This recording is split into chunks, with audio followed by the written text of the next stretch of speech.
باغ بزرگ دیگری در قسمت جنوب غربی شهر بوده که سابقاً از میان رفته و ما به یاد نداریم و به آن باغ جنت گلشن میگفتند و اسم آن روی همان خیابان مانده است.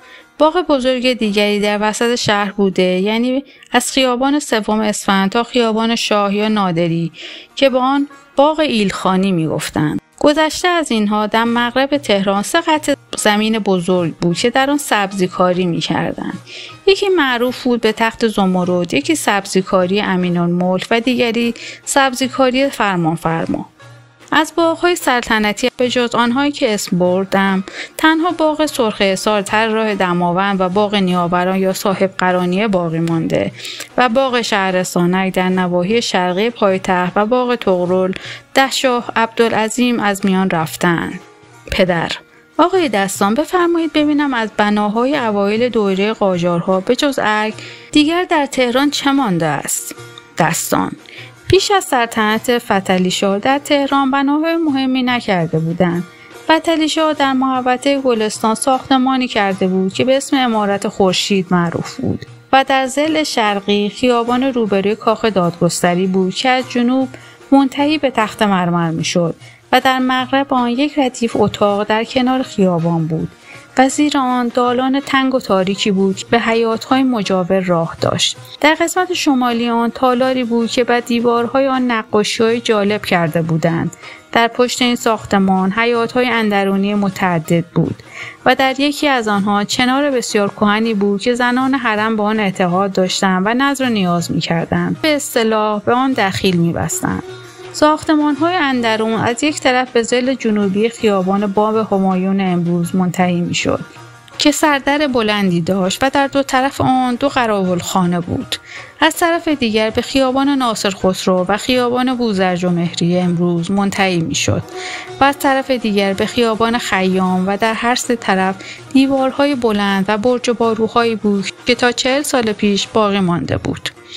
در جنوب باغ گلستان از طرف مغرب در 2 طرف میدانی که امروز وزارت اطلاعات و وزارت کشور در آنجا هست یک دروازه بود که از آنجا به گلستان می‌رفتم و یک دروازه دیگر بود که به خیابان بوذرجمهری منتهی می‌شد و چون در طلوع صبح و غروب آفتاب در آنجا نقاره می‌زدم به نام دروازه نقاره‌خانه معروف بود. در وسط این میدان روی صفحه بلندی توپ بزرگی گذاشته بودند که با آن توپ مروارید می‌گفتند و معروف بود از توپ‌هایی بود که شاه عباس از پرتغالیان در جزیره هرمز گرفته بود. بعد در روی آن کتیبه هست و اشعاری در زمان فتحعلی‌شاه ساخته شده و اشعار آن از فتحعلی خان صبا ملک الشعرای دربار اوست. این توپ اکنون در باشگاه افسران است و توپ‌های دیگری که در پای دیوارهای عمارت قزاقخانه هست از توپ‌هایی است که در جنگ با روس‌های تزاری و در زمان فتحعلی‌شاه گرفتند. عمارت قصر قاجار که پیش از این به آن اشاره کردم در زمان آقا محمد خان ساخته شده و لشکرگاه او در خارج از شهر بوده، به این معنی که در لشکرکشی‌ها سپاهیان خود را در آنجا سام می‌دیده و به میدان جنگ می‌فرستاده است. فتحعلی‌شاه در ساختمان آن تغییر مختصری داده و سرسره‌ای در آنجا ساخته بود و به این کار علاقه وافری داشت، چنانکه در باغ نگارستان و حتی در باغی که در حوالی شاه عبدالعظیم ساخته بود سرسره ترتیب داده بود. در مجاورت این باغ نقش برجسته‌ای از زمان ساسانیان بود که فتحعلی‌شاه دستور داده است که آن را محو کردند و صورت خود را به جای آن کندند. آن کوهی که این نقش در آنجاست حالا به کوه سرسره معروف است. این محل نزدیک چشم علی است. ناهید: آقای دستان، گویا در میدان تخت مرمر سابقا مراسم جالبی بوده که هر سال برقرار می کردند. تمنا دارم آنچه به یادتان هست بفرمایید. دستان: البته خانم، هر سال شب چهارشنبه سوری مردم برای گردش و تفریح به این میدان می رفتن. در عقیده داشتن کسی که آرزویی داشته باشد اگر از دروازه نقاره‌خانه وارد میدان بشود و از آن صف بالا برود و روی توپ بنشیند آرزوی او برآورده می شود. در ماه رمضان هم مراسمی شبیه به این در تهران برپا می شد. مردم همه نزدیک افطار به مسجد سپهسالار و محبت بهارستان می رفتند. دکاندارها و مخصوصا خرازی فروشان در 2 طرف خیابان بساط چیده بودند و مشتری بسیار داشتند. شبها بعد از افطار دوباره مردم به مسجد برمیگشتند و تا نیمه شب در آنجا میماندند. زنان معتقد بودند که روز 27 رمضان برای کسانی که آرزوی شوهر داشتند باید پیراهن بخت بدوزند و پارچه بریده‌ای را با خود به شبستان مسجد می‌بردند و در میان دو نماز با عجله آن را می‌دوختند. حتی برخی از زنان متجدد چرخ خیاطی با خود به مسجد می‌بردند. احرام: آقای دستان، ممکن است تاریخ مسجدهایی را که اکنون در تهران هست بفرمایید؟ دستان: البته. قدیمترین مسجد تهران مسجد جامع در بازار است. پیش از سلطنت قاجارها ساخته شده و در اوایل دوره قاجارها در آن تصرفاتی کردند. در زمان فتحعلی‌شاه مسجد شاه، مدرسه خان مروی و مدرسه سعد و مسجد سید عزیزالله در بازار و مسجد سید ولی را در سنگلج ساختند. در ضلع جنوبی خیابان بوزرجمهری امروز از سر پیشی که خیابان ناصر خسرو رو به مشرق می رود، مدرسه بود به نام مدرسه دارالشفا که تقریباً حکم بیمارستان را داشت و بیماران به آنجا رجوع می کردند. و حتی در چهار طرف آن در میان دو طبقه ساختمان کاشی هایی بود که مراسم معالجه و مداوا و حتی عملیات طبی را روی آنها نقش کرده بودند. متاسفانه در گشاد کردن خیابان این مسجد و مدرسه را ویران کردند، همچنان که بی جهت عمارت قصر قاجار را هم از میان بردند. قصر قاجار چیز بسیار جالبی بود که یادگاری از مهندسان قدیم ایران به شمار می رفت و چون عمارت را روی تپه بلندی که هنوز هست ساخته بودند و آب بر آن نمی نشست و سوار نمی شد و روی مجرای آبی که در پای تپه بود شترگلوها ساخته بودند که آب را تدریجاً بالا می برد و به بالای تپه می رساند. اما مسجدهای دیگری که پس از فتحعلی‌شاه ساخته شده، یکی مسجد مادرشاه در خیابان باب همایون، دیگری مسجد سپهسالار قدیم در بازار پامنار و مسجد مجد در خیابان سپه و مسجد شیخ عبدالحسین در انتهای بازار و مهمتر از همه مسجد سپهسالار جدید است که حاج میرزا حسین خان سپهسالار صدراعظم ناصرالدین شاه که در 88 سال پیش درگذشته 2 سال پیش از مرگش به ساختمان آن و عمارت بهارستان آغاز کرده و 84 سال پیش از این پس از مرگ او به پایان رسیده است. فرشته: این امامزاده ها و بناهایی که در تهران و بیرون شهر هست، اینها هم باید کهنه باشند. دستان: البته از برخی از این زیارتگاه ها در کتاب های قدیم اسمی هست. از بناهای جالب و قدیمی یکی قبر سیده ملک خاتون زن فخرالدوله دیلمی از خاندان آل بویه است که پس از مرگ شوهرش مدتی در ایران به جای پسرش مجدالدوله که نابالغ بود پادشاهی کرده و برج طغرل هم قبر طغرل سوم آخرین پادشاه سلجوقی است که در همانجا در میدان جنگ از اسب افتاده و هلاک شده است. امامزاده هایی که قبلا ذکر آنها را کردم از امامزاده های دیگر مانند سید نصرالدین و سید اسماعیل و سید ولی اطلاع درستی در دست نیست و از همه این زیارتگاه ها سر قبر آقا تازه تر است که در زمان ناصرالدین شاه ساختند. ابن بابوی هم که در شهر ری مدفون است از پیشوایان معروف مذهب شیعه و ساکن تهران بوده و برادرش هم در قم مدفون است. ناهید: این ساختمان هایی که در گلستان هست در چه زمانی ساخته شده؟ دستان: تالار موزه و عمارت بادگیر و شمس العماره و تالار برلیان و قصر ابیض را ناصرالدین شاه ساخته. تخت مرمر نیز از زمان فتحعلی‌شاه است و در کنار آن در ضلع شرقی یک ردیف ساختمان 2 طبقه بود که 52 سال پیش در آتش سوزی در میان رفت. در جنوب شرقی گلستان در پشت عمارت بادگیر کنونی محوطه بسیار بزرگی بود که با آن تکیه دولت می‌گفتند و تکیه به محوطه می‌گفتند که در وسط محلات شهر برای عزاداری و تعزیه‌خوانی روزهای عاشورا اختصاص داده بودند. تکیه دولت از اطراف طاق‌نماها و حجره‌های 2 طبقه داشت و روی آن با میله‌های آهن یک گنبد میان تهی ساخته بودند که در موقع لزوم روی آن چادر می‌کشیدند. جسد مظفرالدین شاه را تا چند سالی در آنجا گذاشته بودند. پس از آن به شاه عبدالعظیم بردند. پدر: راستی آقای دستان، در باب نام‌های محلات مختلف تهران چه اطلاعاتی هست؟ دستان: از اسامی این محلات پیداست که از قدیم مانده، مثل اودلاجان که در اصل اودلاگان با الف و گاف بوده و حالا با عین و جیم می نویسند. و سنگلج از کلمه سنگ ساخته شده و سرچینک و در خانگاه که پیداست در آنجا خانگاه یعنی خانقاهی بوده است و پامنار که هنوز منار کهنه‌ای در آنجا هست و سرچشمه که چشمه مهمی در آنجا بوده است. پاقاپوق اطراف میدانی بوده است که در میان آن قاپوقی بوده، یعنی چوب بلندی که سرهای بریده کسانی را که اعدام می‌کردند روی آن می‌گذاشتند تا مردم ببینند و عبرت بگیرند. بهرام فرمودی شهر تهران را در 97 سال پیش بزرگتر کردند. تمنا دارم بفرمایید تا چه اندازه بزرگ شده بود؟ دستان در کتاب ها نوشتن که پس از توسعه مساحت شهر تهران 19 کیلومتر مربع بوده است. حد شمالی آن میدان سپه، حد شرقی آن خیابان ری، حد غربی آن خیابان شاهپور بوده و حد جنوبی آن تغییر نکرد. این میدان سپه امروز در آن زمانی که آخرین قسمت شمالی شهر بوده 6 دروازه داشت.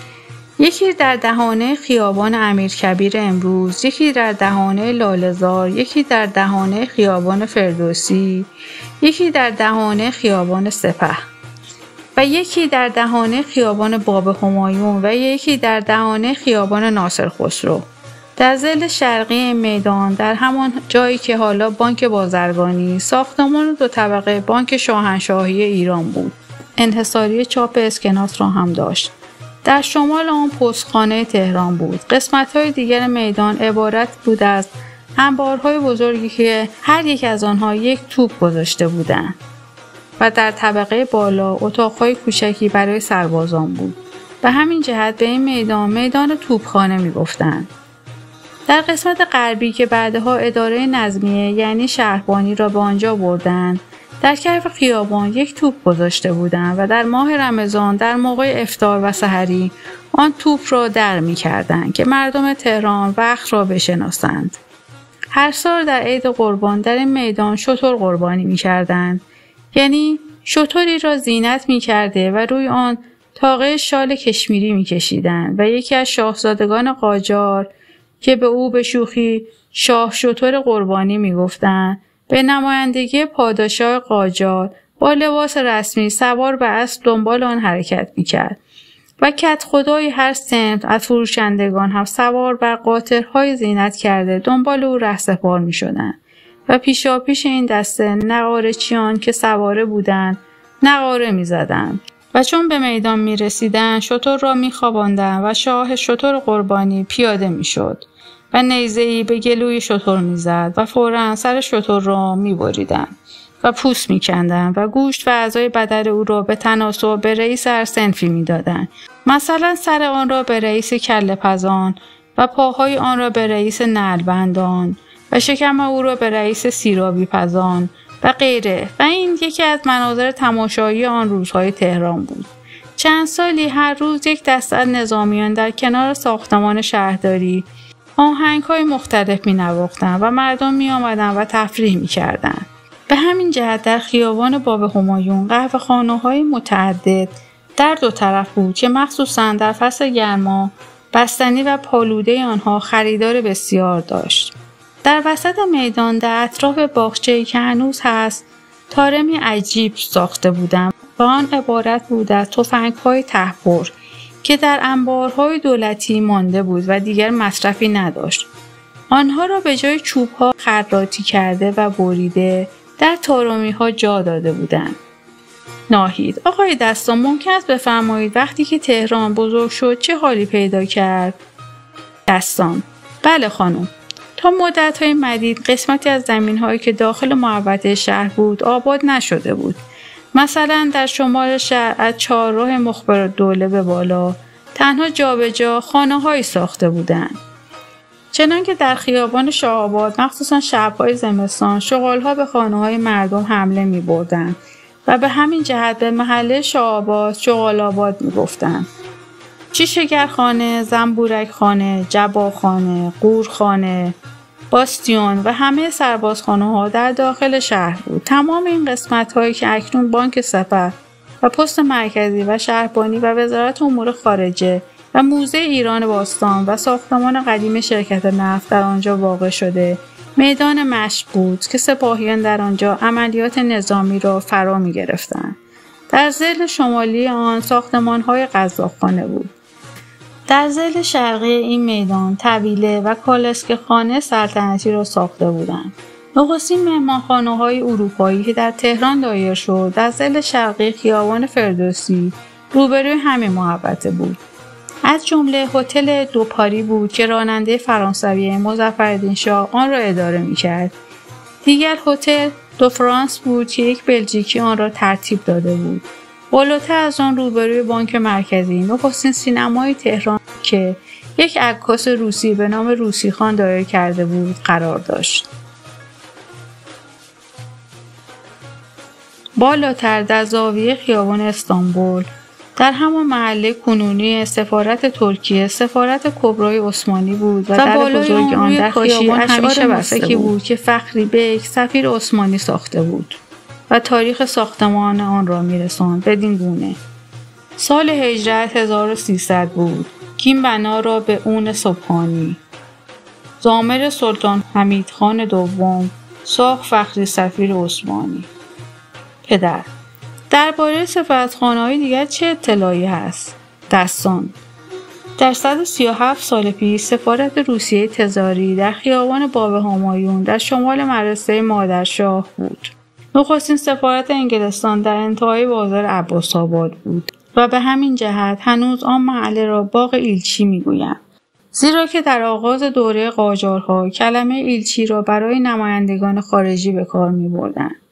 محل کنونی سفارت انگلیس در 96 سال پیش فراهم شده است. سفارت روسیه تزاری نخست در اول پامنار در همان جا که اکنون محل نمایندگی تجارتی شوروی است بوده یا در 86 سال پیش آن را ساخته بودند و سپس 51 سال پیش به محل کنونی که پارک اتابک بود و میرزا علی اصغرخان اتابک صدراعظم مصورالدین شاه آباد کرده بود منتقل شد. سفارتخانه‌های دیگر مانند سفارت فرانسه و سفارت آلمان و سفارت بلژیک تدریجاً پس از این فراهم شده است. ناهید: اینکه اشاره به اشعار مستک سردر سفارت عثمانی فرمودی به یادم آورد که شنیدم از این گونه اشعار مستک در جاهای دیگر هم بوده است. نمیدانم تا چه اندازه حقیقت دارد. دستان: بله درست است. مثلا در جایی که اکنون دبیرستان رضاشاه کبیر و تالار فرهنگ است، سابقا باغ بزرگی بود متعلق به پرنس میرزا رضاخان ارفع‌الدوله وزیر مختار ایران در روسیه و سفیر کبیر در ترکیه و بالای در آن این اشعار خوانده می شود: ارفع‌الدوله بزرگ نهاد کرد باغی به ملک ریاباد، یکی از بندگان مخلص او نام آن پارک ارفعیه نهاد. در شمال این پارک 2 خانه برای 2 پسر خود ساخته و این قطعه را برای آنها سروده بود. پرنس ارفع دانش سفیر پارک نهاد 2 خانه ساخت به یک شکل در حوالی ری. بداد هر یک از آن را به یک تن از فرزند طریق عدل و مساوات شد بدین سان طی. در یکی از حمام‌های عمومی تهران این اشعار را بالای سر استاد حمامی با خط درشت نوشته بودند که بعد در حمام‌های شهرهای دیگر هم تقلید کردند: هر که دارد امانتی موجود بسپارد به من به وقت ورود، نسپارد اگر شود مفقود بنده مسئول آن نخواهم بود. پدر: آقای دستان یادم هست که یک روز چیزی هم درباره ایستگاه راه آهن شاه عبدالعظیم فرمودی. دستان: بله، در 78 سال پیش به یک شرکت مشترک روسی و بلژیکی امتیاز ساختمان راه آهن از تهران به شاه عبدالعظیم را دادند که مردم به آن ماشین دودی و واگن دودی می‌گفتند. 5 سال بعد این ماشین‌های دودی به کار افتاد. یک ایستگاه در تهران نزدیک دروازه شاه عبدالعظیم، یک ایستگاه در شاه عبدالعظیم ساختند. این راه آهن 2 درجه داشت. قیمت بلیت درجه اول 1 قران و بلیت درجه دوم 15 شاهی بود. مسافرین درجه اول می توانستند تا بلیت خریدن وارد محوطه ایستگاه بشوند اما مسافران درجه دو برای اینکه ازدحام نکنند و غوغایی برنخیزد میبایست پشت در آهنی در اتاق انتظار بمانند تا قطار برای حرکت آماده بشود و مسافران درجه اول سوار شوند.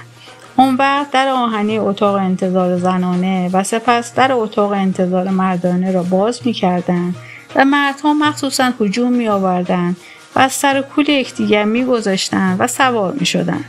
اتاق انتظار مردانه اعلان بسیار مضحکی به خط درشت که پیدا بود نویسنده آن ایرانی و فارسی زبان نبوده و ترجمه را هم او کرده است دیده می‌شد. کارخانه شکلات‌سازی معروف سوئیس به نام گالاپتر در همه مراکز مهم اروپا اعلان‌هایی به خط درشت برای تبلیغ شکلات خود نصب کرده بود. به این عنوان گالاپتر اولین شیر شکلات جهان.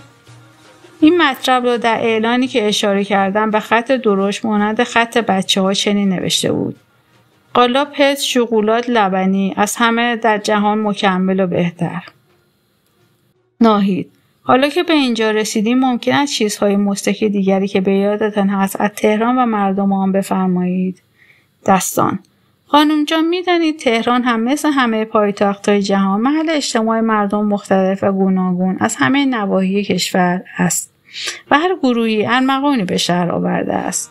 اول چیزی که جلب توجه هر تازه واردی را می‌کند داد و فریادهای فروشندگان دوره‌گرد است که حتی در طلوع آفتاب و پس از نیمه شب مخصوصاً در جاهایی که دیوارهای خانه‌ها کوتاه است و آسایش مردم را به هم می‌زنند و به بانگ بلند و آواز ناخوشایند کالای خود را اعلام می‌کنند و انواع اقسام لقب به آنها می‌دهند.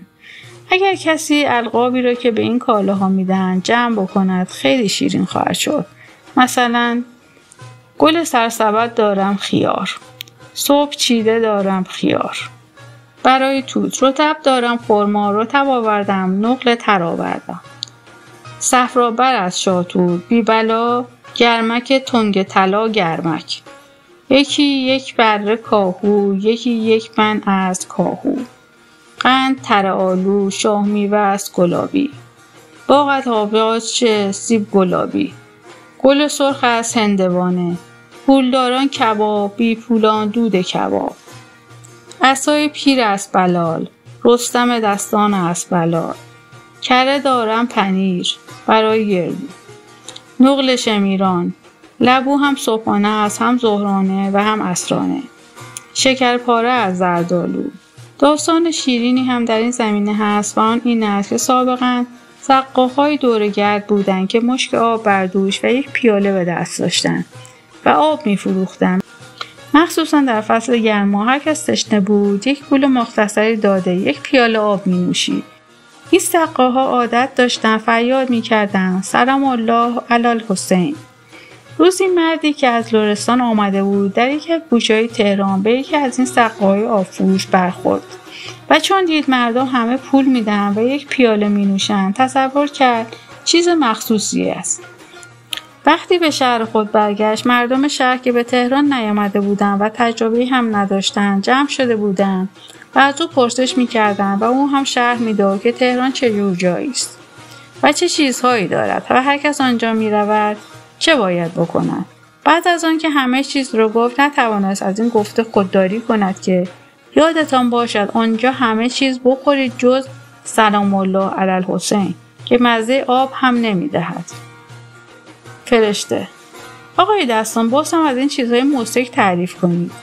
دستان: از چیزهای مضحک دیگر که در تهران بود یکی این که یک عده درویش دوره‌گرد بودند که کاری جز پرسه زدن در کوچه ها نداشتند و اشعار مخصوصی می‌خواندند و برخی از آنها یک دانه نقل می‌دادند و ایشان هم ناچار پولی به او می‌دادند.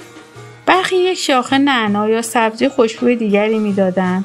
اغلب آنها پوست گوسفند یا حیوان دیگری را روی دوش می‌انداختند و کشکولی در یک دست و منتشا که یک قسط تبرزین مخصوص بود یا عصای گره‌دار از چوب ازگیر یا چوب‌های پرگره دیگر را در دست دیگرشان می‌گرفتند و برخی یک بوق با بند به دوش خود می‌آویختند. 2-3 روز قبل از عید نوروز یک چادر قلندری برمی داشتند و به در خانه کسی که احتمال می دادند تسلیم بشود می رفتند و در کوی برزن بر در خانه او چادر می زدند و تا پولی از او نمی گرفتند نمی رفتند.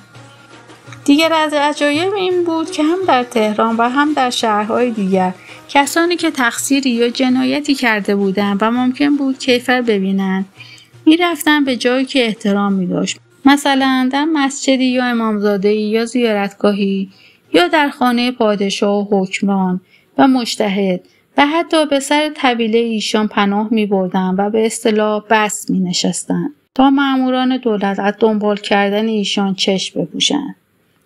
بهرام: آقای دستان، نفرمودید در آن موقع گردشگاه و تفریح مردم تهران کجا بود و چه بود؟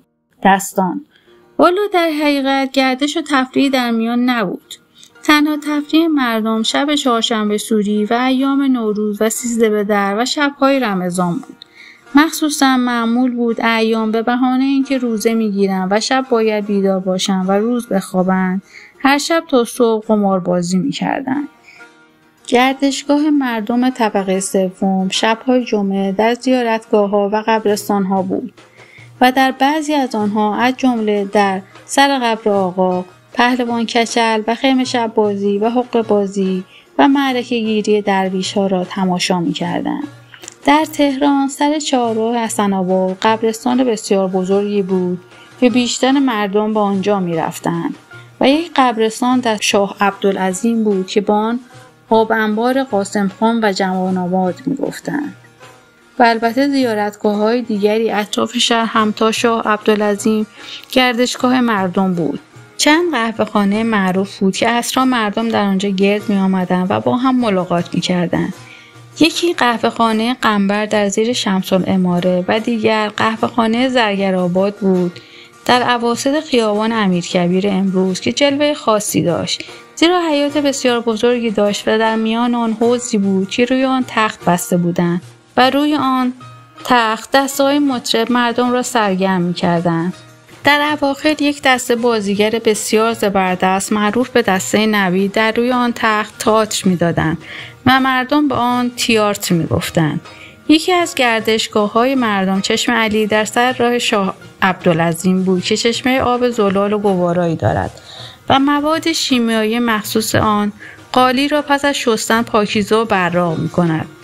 از گردشگاه‌های مشرق تهران دولاب و در جنوب شهر نازی‌آباد نیز رونق داشت. سگ‌های نازی‌آباد به واسطه آنکه کشتارگاه تهران در آنجا بود معروف بودند و مثل این مثل به سر زبان‌ها بود که درباره هر کسی که خودی و بیگانه نمی‌شناخت او را به سگ نازی‌آباد تشبیه می‌کردند.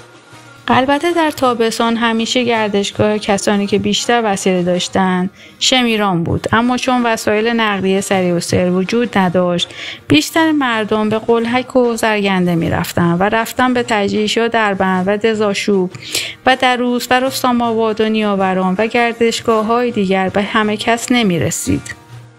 چنانکه بسیار کسان بودند که از قلهک بالاتر نرفته بودند، هنگامی که هنوز اتومبیل عمومیت پیدا نکرده بود. یگانه وسیله رفتن به شمیران درشکه کرایه‌ای بود و راه به اندازه‌ای بود که درشکه‌ها در راه می‌ماندند. و چون بیشتر درشکه‌ها چرخشان آهنی بود و چرخ لاستیکی کمتر معمول بود، از پای درشکه در سربالایی قصر قاجار می‌ماندند و بیشتر کسانی که به گردش می‌رفتند بالاتر از آن نمی رفتن و در حوالی قصر قاجار قهوه‌خانه‌ای بود که آنجا پیاده می شدن و چای می خوردن و راحت می کردن و به شهر باز می گشتن. هنگامی که درشکه بزرگتر یا مسافر آن بیشتر بود، مردم مجبور بودند در سربالایی قصر به جای 2 اسب 4 اسب ببندند. به هنگام بازگشت در سرازیری اسب‌ها نمی توانستند درشکه را بکشند و آن را برمیگرداندند و بسا که مسافران در این سرازیری کشته می شدند. یگانه وسیله نقلیه عمومی در شهر تراموای بود که با آن واگن اسبی می گفتند. واگنخانه در اول خیابان اکباتان پس از دهانه خیابان سعدی بود و از آنجا 4 خط بود که رایل روی زمین گذاشته بودند. و تراموایی که 2 اسب آن را می‌کشید در این خطا حرکت می‌کرد. مبدأ این خطا میدان سپه بود و به این ترتیب یک خط به دروازه شاه عبدالعظیم و ایستگاه راهآهن می‌رفت، یک خط به انتهای خیابان شاپور و یک خط به دهانه بازار و خط دیگر به 4راه مخبرالدوله می‌رفت و در اواخر خط 5می هم از میدان سپه به دروازه باغ شاه می‌رفت. فرشته: آقای دستان، نفرمودی پیش از تولد ما وضع تهران چه بود و چه چیزهای تازه در آن اتفاق افتاده بود؟ دستان: در 88 سال پیش در کتاب‌های اروپایی نوشتند که تهران در زمستان 200,000 و در تابستان 80,000 جمعیت دارد. از این قرار 120,000 تن در تابستان از شهر بیرون می‌رفتند، اما این به نظر مبالغه می‌آید. در 66 سال پیش نوشتند که تهران 250,000 نفر جمعیت داشته و در 670 ده اطراف شهر 350,000 نفر زندگی می‌کردند. در 45 سال پیش جمعیت شهر را 380,000 و جمعیت اطراف شهر را 700 یا 800,000 نفر نوشتند. در زمانهای گذشته معمول بود که به هر شهر عنوان خاصی می‌دادند. شهرهایی را که پایتخت شده بودند دارالسلطنه می‌گفتند، مانند دارالسلطنه تبریز و دارالسلطنه قزوین و دارالسلطنه اصفهان و دارالسلطنه شیراز. شهرهای کرمان و قم را دارالامان، کرمانشاه را دارالدوله، شهرهای مازندران و گیلان را دارالمرز و یزد را دارالایمان می‌گفتند. از زمان ناصرالدین شاه به تهران دارالخلافه ناصری گفتند. چیزی که در تهران جلب توجه مسافران را کرده کثرت مسجد و مدرسه و حمام بوده است. حمام‌ها از ظهر تا طلوع آفتاب مردانه بود و از آن پس تا ظهر زنانه می‌شد و معمول بود که یک لنگ سرخ بالای در حمام گره می‌زدند که مردم بدانند حمام زنانه است و مثل شده بود و جای پرهیاهو و پر سر و صدا را حمام زنانه می‌گفتند. صبح پیش از طلوع آفتاب در روی باغ حمام بوق می‌زدند که مردم بدانند حمام باز شده است. در حمام‌ها مخزن آب سردی هم بود که مردان در آن شنا می‌کردند و آن را چال حوض می‌نامیدند. مخزن آب گرم را خزانه می‌گفتند. چال حوض بازی و زورخانه بازی یگانه وسیله ورزش مردان بود. پیش از اختراع برق برای روشنایی در اروپا از زغال سنگ گاز می‌گرفتند و آن را در شب روشن می‌کردند. در تهران هم در 91 سال پیش حاج میرزا حسین خان سپهسالار صدراعظم ناصرالدین شاه در خیابان امیرکبیر امروز یک کارخانه چراغ گاز دایر کرد و به همین جهت به آن خیابان که تازه پس از توسعه شهر ساخته بودند خیابان چراغ گاز می‌گفتند. سپس در 61 سال بعد در همان محل نخستین کارخانه چراغ برق دایر شد. اما کوی و برزن شهر بیشتر شبها تاریک بود و مردم ناچار بودند شب که از خانه بیرون می رفتند فانوس و یا شمع با خود بردارند که در راه آسیبی نبینند. به واسطه ناامنی بارها رفت آمد مردم را در شهر منع می کردند و مأموران شهربانی کسانی که مجاز نبودند گرفتار می کردند و برای کسانی که وسیله داشتند هر شب یک کلمه محرمانه بود که به ایشان یاد می دادند و به آن اسم شب می گفتند. و هر کس که آن کلمه را در گوش مأمور شهربانی میگفت اجازه رفت آمد داشت. چیزی که در آن شب‌ها جالب بود فانوس‌های بزرگی بود که با آن قدمی میگفتند، زیرا که به اندازه قدم یک انسان بود و پیراهن سفیدی داشت که چرب کرده بودند و چین‌های فراوان داشت و روشنایی شمع را بیرون میداد. ناهید: آقای دستان، آیا ساختمان‌های آن روز تهران اختصاصی هم داشت؟ دستان: البته خانم، معمولاً خانه‌ها چه بزرگ و چه کوچک روزنی به سوی کوه برزن نداشت و از 4 طرف دیوار خشت و گلی و گاهی سفید کرده داشت و تنها در ورودی آن در میان آن دیده میشد و تقریباً همه خانه‌ها یک طبقه بود و کسانی که استطاعت داشتند یک حیاط بیرونی داشتند مخصوص مردان و یک حیاط اندرونی مخصوص زنان یا حرم. بعضی حمام سرخانه و طویله و درشک خانه داشتند و در خانه‌های اعیانی حیاط‌های متعدد در بیرون و اندرونی بود که آبدارخانه و آشپزخانه و غیره هر یک حیاط مخصوص داشت. یکی از امتیازات شهرهای ایران بادگیرهای بلندی بود که روی بام‌ها ساخته بودند و برای هواخوری زیرزمین‌ها و حوضخانه‌هایی بود که در تابستان‌ها به آنجا پناه می‌بردند. در بعضی خانه‌ها گلخانه و نارنجستان بود که گلدان‌های مرکبات را در زمستان به آنجا می‌بردند. خطری که چندین بار متوجه تهران شد این بود که در میان شهر و شمیران زمین بایر بسیار بود و شهر سیل برگردان نداشت و چند بار که باران‌های سخت آمد سیل قسمت عمده از محلات شمال تهران را گرفت و خانه‌های بسیاری را ویران کرد و حتی گاهی سیل به میدان سپه و خیابان ناصر خسرو هم می‌رسید. بهرام: آیا وسایل بهداری هم در آن زمان وجود داشت؟ دستان: متاسفانه بسیار کم بود. نخستین بیمارستان مطابق معمول اروپا را حاج میرزا حسین خان سپهسالار صدراعظم ناصرالدین شاه در 98 سال پیش در سالی که قحطی سختی در تهران روی داده بود در محل همان بیمارستان سینای امروز دایر کرد که به آن مدت‌ها مریضخانه دولتی می‌گفتند و نخستین رئیس آن بیمارستان مرحوم دکتر ناظم الاطباء نفیسی بود. وزارت بهداری وجود نداشت و در اواخر دوره قاجارها که خواستن کاری بکنن یک مجلس حفظ و صحت تشکیل دادند که پزشکان ایرانی و اروپایی در آن عضویت داشتند. البته برخی سفارتخانه‌های خارجی در ایران برای احتیاجات خود پزشک مخصوص داشتند که عضو سفارت بود. هرچند یک بار وبا و طاعون و بیماری‌های واگیردار دیگر از هندوستان به ایران می آمد و کشتار می کرد و آخرین وبایی که به تهران آمد در 64 سال پیش بود. آبهای شهر هم اغلب آلوده بود و به همین جهت بیماری‌های واگیردار دیگر در میان مردم شیوع می کرد. بهترین آب خوراکی تهران از قنوات شاه بود که محله ارگ را مشروب می کرد و قنوات سفارت انگلیس که محلات شمالی را مشروب می نمود و قنوات سپهسالار در شمال شرقی و قنوات نظامیه در اطراف بهارستان و قنوات جامع علیرضا در محله سرچشمه و قنوات فرمانفرما قسمت غربی شهر را مشروب می کرد. ناهید: آقای دستان، تمنا دارم شرحی هم درباره مدارس جدید تهران بفرمایید. ببینم از کی دایر شده است. دستان: نخستین مدرسه جدید همان مدرسه دارالفنون بود که در سال 1268 هجری قمری میرزا تقی‌خان امیرکبیر اولین صدراعظم ناصرالدین شاه به تأسیس آن اقدام کرد. ولی چون در آن زمان امیرکبیر در فین کاشان به حال تبعید میزیست، مدرسه مذکور با حضور ناصرالدین شاه و میرزا آقاخان نوری صدراعظم و عده‌ای از فضلا و دانشمندان ایرانی و اروپایی افتتاح شد.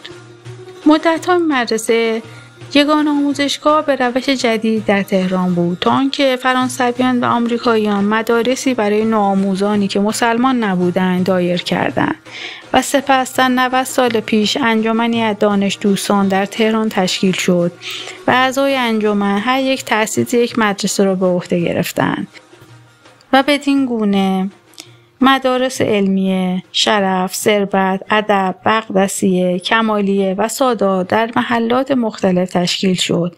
برخی از این دبستان‌ها تنها 3 کلاس ابتدایی و برخی 6 کلاس ابتدایی داشتند و تنها دبیرستان علمیه تا کلاس 3 متوسطه را داشت و کسانی که وارد رشته‌های علمی دارالفنون مانند پزشکی و مهندسی و معدنشناسی و فنون نظامی و غیره می‌شدند از سال 4 شروع می‌کردند و مدرسه علوم سیاسی هم که تشکیل شد همین حال را داشت. پس از چندی یک مدرسه روسی و یک مدرسه آلمانی در تهران دایر شد و اندک اندک دانش آموزان مسلمان هم به مدارس اروپایی رفتند. نخستین مدرسه دخترانه را نیز زنان تارک دنیای فرانسوی برای دختران عیسوی تأسیس کردند. سپس دبیرستان دخترانه آمریکایی تأسیس شد و نخستین مدارس دخترانه ایرانی در 50 سال پیش به کار آغاز کردند. حاج میرزا حسین خان سپهسالار هم در زمان صدارت خود یک مدرسه نظام تأسیس کرد و در زمان مظفرالدین شاه یک مدرسه فلاحت تأسیس کردند که مدیر آن فرانسوی بود و پس از چندی تعطیل شد. در این هنگام آقای دستان نگاهی به ساعتش انداخت و با تعجب گفت: هیچ می‌دانید ساعت چند است؟